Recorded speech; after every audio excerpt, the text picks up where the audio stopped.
Assalamualaikum warahmatullahi wabarakatuh. Bismillahirrahmanirrahim. Alhamdulillahi rabbil alamin. Wal aqibatu lil muttaqin. Wala udwana illa 'alal zalimin. Asyhadu an la ilaha illallah al-malikul haqqul mubin. وأشهد أن محمد رسول الله الصادق الوعد الأمين. اللهم صل وسلم وبارك على سيدنا محمد وعلى آله وصحبه ومن تبعهم بإحسان إلى يوم الدين. أما بعد.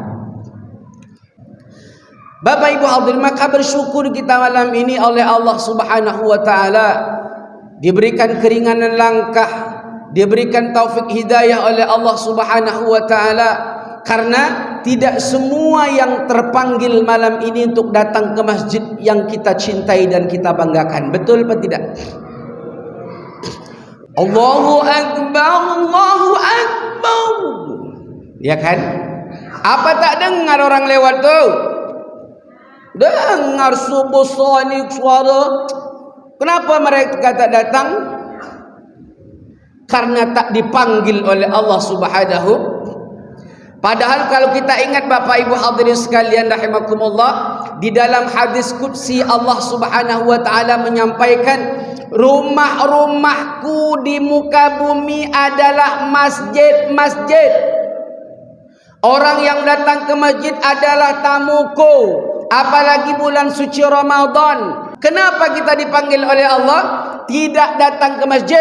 Sedangkan kawan saya kemarin berfoto dengan presiden kita Pak Jokowi itu di Jakarta tuh, hanya berfoto dia, bukan main, senang dia tuh. Dibuatnya profil dekat hati dia tuh. Kita dipanggil oleh Allah macam buat tak tahu aja kan? Betul tidak? Maka kita bersyukur pada Allah Subhanahu wa taala. Malam ini berdoa, bermunajat pada Allah. Mudah-mudahan kita ditakdirkan oleh Allah Subhanahu wa taala menjadi orang-orang yang istiqomah menjaga salat 5 waktu secara berjamaah. Amin Allahumma. Salawat dan salam tidak lupa kita hadiahkan untuk baginda Nabi besar Muhammad sallallahu alaihi wasallam. Allahumma salli ala sayyidina Muhammad wa ala ali sayyidina Muhammad. Di dalam surah At-Taghabun ayat ke-15 Allah Subhanahu wa taala menyampaikan, innama amwalukum wa auladukum fitnah. Sesungguhnya harta-hartamu dan anak-anakmu itu adalah fitnah. Fitnah itu kata orang Indonesia itu cobaan. Apa Bapak Ibu? Cobaan. Ujian. Anak ni ujian. Anak ni jangan berbangga kalau orang bertanya, Pak, anak bapak berapa? Alhamdulillah Pak Ustaz 8. Oh, jangan berbangga. Anak ni ujian dari Allah, titipan dari Allah. Anak ini kata Nabi bisa menyebabkan orang tua tu masuk surga, bisa menyebabkan masuk neraka. Betul tidak? Apalagi sekarang. Bapak Ibu hadirin sekalian rahimakumullah, saya nak bertanya, anak kita sekarang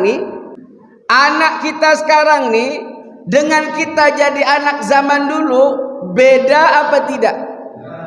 Kuat sikit. Beda tak? Oh, beda.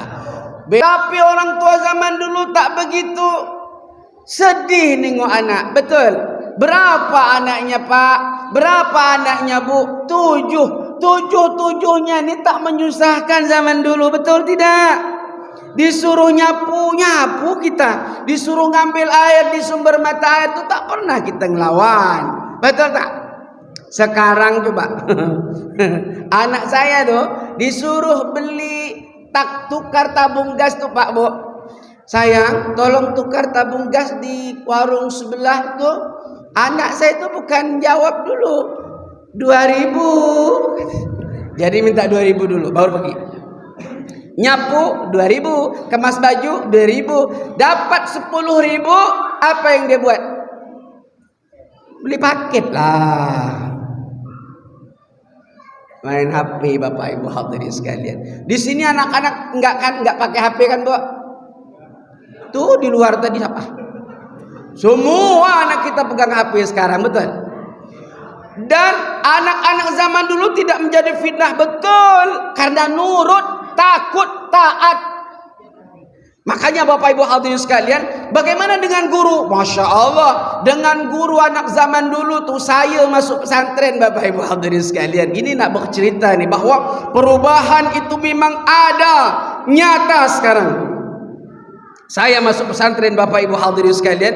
Di pesantren itu ada pokok mangga, ada pokok jambu, ada pokok rambutan, sampai busuk pokok itu berbuah tuh.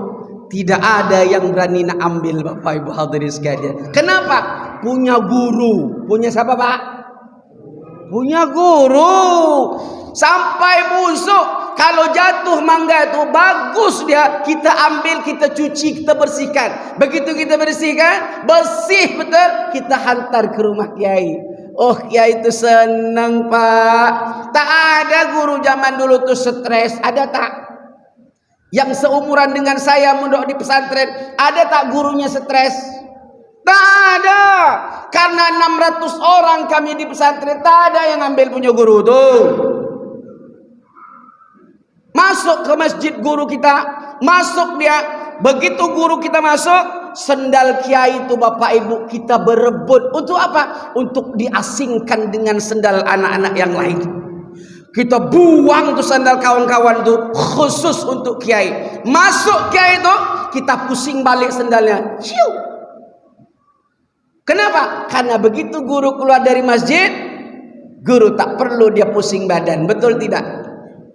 Betul tidak? Jangankan nak makai, nak nyentuh tuh takut kita. Kenapa? Punya guru. Kalau dimarahin anak kita hari ini, kabur dari pesantren. Betul atau tidak? Melapor dengan orang tua tak terima. Kalau zaman dulu ada anak tak sholat, dia maghrib jalan, dia terus kita tegur, "Cung, nak, sini sayang, kau tak pergi ke masjid, kenapa? Maghrib kau nak pergi berjalan, nak kemana?" Orang tua tak marah dulu, betul tak, Pak? Melapor anak ni ke bapaknya, "Saya dimarahin tadi dengan Pak Sugito, Pak." Kenapa? Tak solat maghrib. Bapaknya tuh, "Pak, datang ke rumah orang nih. Terima kasih, Pak, anak saya Bapak tegur. Alhamdulillah." Kapan tuh? Dulu, Pak. Coba sekarang. Kenapa kau tak solat maghrib? Sini. Lapor dengan bapak dia. Diteleponnya kita dengan bapaknya tuh. Siapa nih? Pengalaman siapa? Ini. "Oh, Pak Ustadz." "Assalamualaikum," kata dia. "Oh, Pak Ustadz," kata dia. "Anak tu anak saya. Pak Ustadz, janganlah nak ikut campur dengan anak saya. Anak saya nak solat ke, nak apa ke, itu urusan saya." Kata dia, "Saya biarkanlah dia, terserahlah." Ya kan? Maksud kita nak bantu dia, nak nyampaikan dakwah dengan dia. Betul tidak? Itu dari segi pendidikan Bapak Ibu. Pergaulan anak kita hari ini, apa tak fitnah? Saya amati bagaimana pergaulan anak kita tentang agama. Saya tak menyentuh dengan yang lain Bapak Ibu. Agama, kita punya slogan dulu, "Al-Islamu ya'lu wa la yu'la alaih." Agama Islam, agama yang tinggi, tak ada yang lebih tinggi daripada agama Islam. Itu dulu. Kapan, Bu? Dulu. Sekarang macam mana Bapak Ibu? Tengok kita anak kita hari ini. Saya amati daripada tahun 2010. Saya catat, saya ingat, saya simpan. Apa dia? Ucapan salam. Ya, 2010 saya masih ingat. Anak kita 2010 tuh, kalau dia nak pergi nambang, tahu nambang tak? Tahu? Nambang tuh kalau lebaran tuh, hari raya datang ke rumah ramai-ramai tuh. Apa nama dia? Nambang. 55 orang datang ke rumah. Bagaimana salamnya tahun 2010? "Assalamualaikum." Ini 2010, saya catat. Assalamualaikum. Kecil-kecil itu datang. Bukan Assalamualaikum. Assalamualaikum.